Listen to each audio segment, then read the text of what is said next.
Okay folks, Mr. Warner again here, Mr. Tennant. Hey. We are just going to show you how to measure the density, how to get volume and mass measurements of a liquid in case you need to do that for finding the density of the liquid. So we're going to use our electronic balance, turn our balance on. Again, it'll go through its warm-up process as it comes on.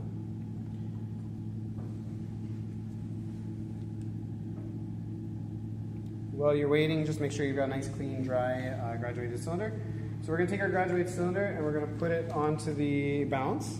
And this is where we can zero it or tear it, because we don't care about the mass of this. We want to know the mass of liquid that we're putting in.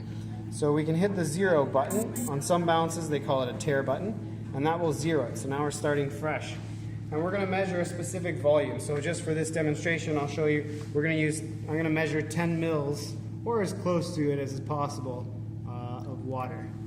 Okay, so I'm just pouring it in there.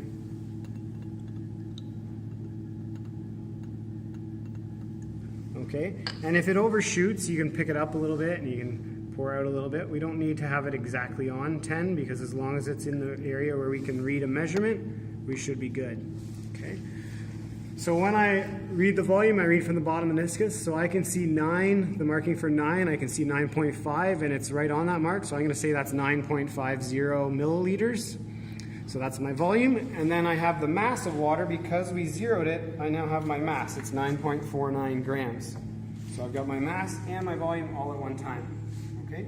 And so that's how we can find the mass and volume for a liquid. It's really straightforward, really easy. Thanks.